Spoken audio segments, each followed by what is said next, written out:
Good morning students. आपने कहा है एग्जाम्पल नंबर 12, एग्जाम्पल नंबर 13 बता दीजिए सर। देखिए एग्जाम्पल 12 क्या कह रहा है। A solid cube is cut into the two cuboids of equal volumes.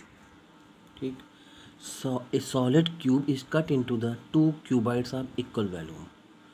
Find the ratio of total surface area of the given cube and that of one of the cuboid. कह रहा है आपके पास एक cube है। तो क्या कह रहा है, आपके पास क्या है, एक क्यूब है, उसको हम दो क्यूबाइड में काट देते हैं। क्यूब है तो उसका मतलब उसकी लेंथ क्या है, सब बराबर है, उसको हम दो क्यूबाइड में काट देते हैं।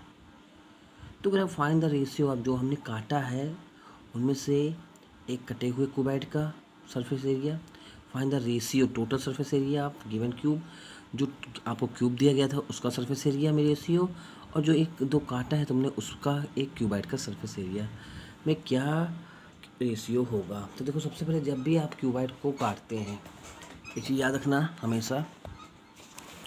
तो जो हम क्यूब को काटते हैं तो क्या होगा, उसकी डायमेंशन में क्यूबाइड सबको पता है लेंथ क्या होगी, सबकी सेम होगी।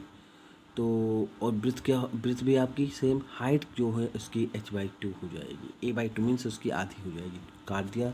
अब बस याद रखिए जब भी आप क्यूब को काटते हैं तो लेंथ और ब्रिथ तो उसकी सेम रहेगी, बस हाइट क्या होगी उसकी आधी हो जाएगी। तो देखो कहा let A should be a unit since the cube is cut into the two cuboids of equal volume. मतलब वैल्यूम क्या है, दोनों के समान है।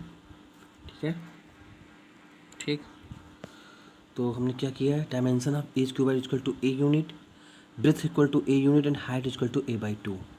तो क्या हम क्यूब का सरफेस एरिया नहीं निकाल सकते। हम जानते हैं कि सरफेस एरिया ऑफ क्यूब क्या होता है, total surface area of cube 6 into side का स्क्वायर, 6a² आ गया।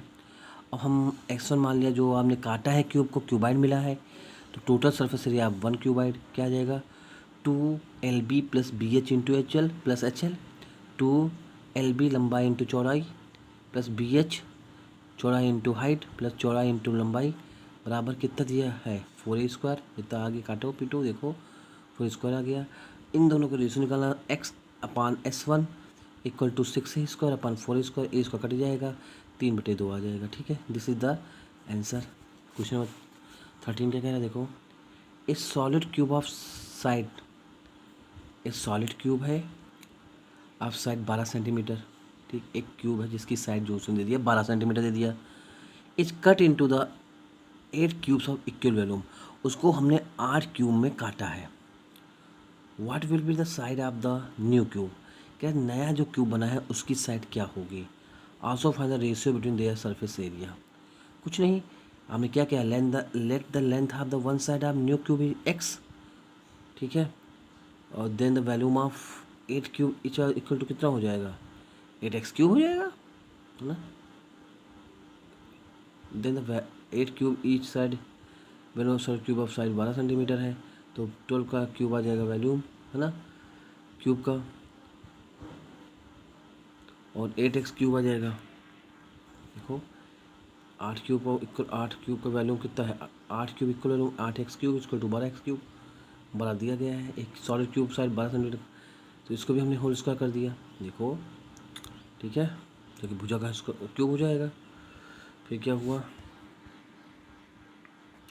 सॉल्व कर लिया, x का मान 6 आ गया। कोई दिक्कत यहाँ पे, देखो उसने कहा 8 क्यूब इक्वल वैल्यूम के हैं, तो इसका मतलब है, और हमने साइड क्या मानी, x माना, तो 8x³ इक्वल टू 12 का क्यूब, क्योंकि 12 इसका वैल्यूम दिया गया है और साइड दी गई है, साइड का क्यूब आ गया, तो x³ बराबर 36 और 6 की पावर 3 6 आ गया। And the side of new cube equal to 6 centimetre. तो नया क्यूब बना उसकी साइड क्या होगी, 6 सेंटीमीटर। तो S1 बराबर surface area of solid cube of side 12 centimetre. ठीक है, तो सरफेस एरिया S1 क्या है, surface area of solid cube of side 12 centimetre. तो क्या हो जाएगा, आपने अभी ऊपर पढ़ के आया फॉर्मूला, क्या है फॉर्मूला पढ़ के, 6 इंटू a², 6 इंटू 12 का स्क्वायर, H2 बराबर surface area 8 cubes of each side, 8 cubes का, तो 8 इंटू 6 इंटू भुजा का स्क्वायर, तो 6 निकली थी, 6² आ गया। S1 अपन H2 कर लिया, ये आपका फॉर्मूला आ गया। बस केवल तुमको ये ध्यान देना है, 8 क्यूब इक्वल वैल्यूम कर है तो हमने 8 क्यूब ले लिया, S1 ratio H2 equal to 1:2। ठीक है, लगा लो, कोई दिक्कत बताना। Thank you.